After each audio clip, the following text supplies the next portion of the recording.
washed up. Well, right now, what it do? What's better than one list video that's a part of a series of list videos? Well, any number of two obviously, but today seems like the best time to jog some memories. The fall off is a phenomenon that seems and is being witnessed by everybody in every kind of media, from music, sports, to life itself, interestingly. So wrestling isn't an exception from that rule. So today, we'll be looking at some of these wrestling champions that had a hot streak or a surprisingly high profile run in a title picture, but they eventually fizzled out or just crashed and burned altogether. And if anybody likes my non-wrestling content, don't worry. Naked My review coming soon, and a whole bunch of other stuff. Anyways, for now, let me just see who's first up on this list. Let's go. You're here for this. This is what they've come to see. Now, Kerry unfortunately falls victim to the dreaded Von Erich curse. You can speculate on whether or not Fritz's family was truly blitzed with a hex or they all just battled demons and illnesses. The only one of his children to make it to old age was Kevin. But today we talk about Kerry. Young, built like a Mr. America poster boy, and a good hand in the ring. Kerry was poised to be something special, just like his other brothers. At the time, however, the Von Erich on everybody's radar was David, the tall and technically gifted one of all. This unfortunately would not come to fruition because in 1984, at just the age of 25, the Von Erich curse came knocking for David. This would lead to Kerry being thrusted into a match with Ric Flair to win the NWA's World Championship. Great. So, he's about to be big, right? Well, not really. That title run was short. The Von Erich clan suffered loss after loss, and Kerry would slowly and surely lose his momentum in more ways than one. After winning the IC Championship in the early 90s, his substance and familiar issues would derail him even more.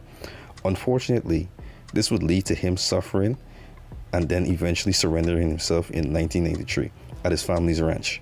The Von Erichs are a sad case of what could have been all around, and it's a very, very telling tale that we should take mental health and substance abuse very seriously when it comes to our family members, guys. Please, for heaven's sake. Let me tell you something, that's great, but that ain't gonna stop me for 1 second from putting my foot in your ass. Okay. No, from all accounts, Ahmed Johnson is a case of smelling yourself too much. I know what you're asking. Go on, what is it supposed to mean, bro? No, this massive man entered WWF in the mid-90s, and I don't know if he just catch Vince's eye, but he became the first black IC champion. Just think about that. He was IC champion as a black man before WWE even had a black world champion. Just take that for what you will. Anyways, he and Farouk spent the majority of 1996 sending each other in and out of the ICU, and I don't know what the hell was this man's problem, but unlike Kerry Von Erich, his personal issues weren't really the case. It was his professionalism issues. Like I said, he and Farouk spent 1996 battling each other in and out of the emergency room, talking shit to the Nation of Domination backstage, and getting into squabbles with them. Multiple occasions, with multiple different members. Ahmed, come on, dog. You was one of the only black people in this company around this time, in the 1990s. Gee. Oh man, we supposed to be brothers.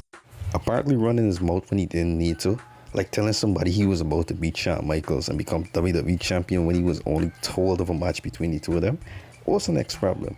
If you know anything about WWE, you know damn well that shit wasn't gonna happen. Probably because of that. But the thing that probably did him in the most was the fact that Ahmed Johnson was built like a tank, but had Anthony Davis durability. It didn't help he was close to 300 pounds and attempting moves that he or nobody his size should be even trying to do. Ahmed would go from IC champion, the Nation member, to Jabba, to release.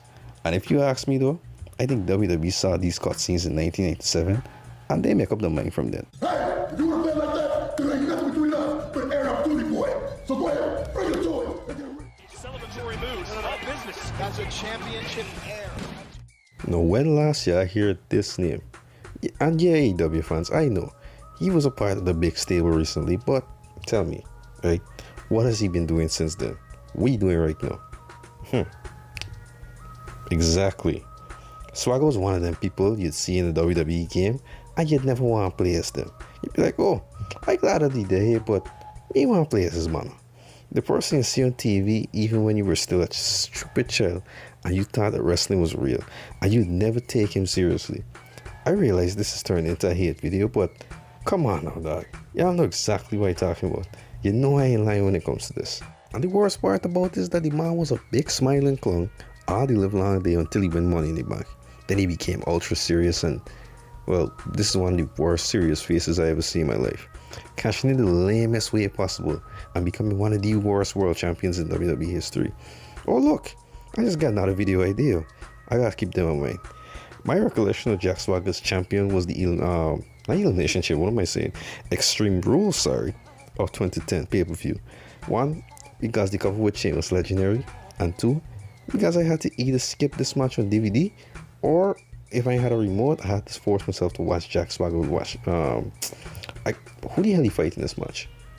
Oh no. Oh no. You mean to tell me Jack Swagger beat Randy Orton in 2010? Lord of mercy, boy. Until becoming a real American, and that gimmick honestly was the highlight of his career to me, or his run in WWE at the very least. That was the only time I actually gave a shit about Jack Swagger up until he got released in 2017. This man went in WWE at the same time as AJ Styles, Nakamura, and all these different people. Listen, bro, listen, right? This is going to turn into a hate video, so let me just move on to the next person.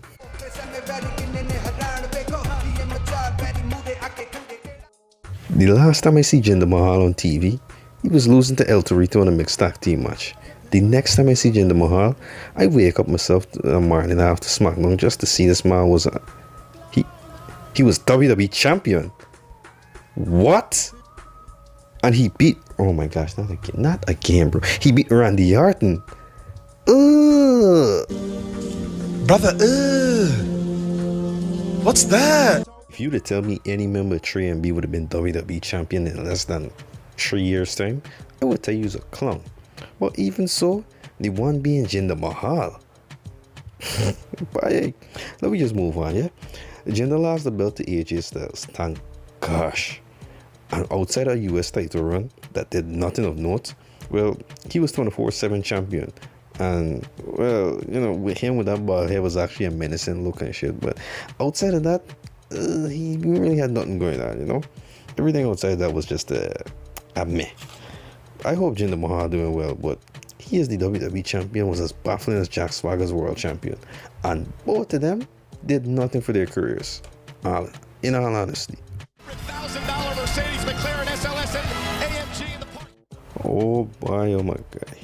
On this list, we've seen people lose their cool factor, lose their mojo, destroy their own careers, have professionalism problems, and or a title run that notably didn't do shit for them. Well, this right here is a combination of all of them. You know what though?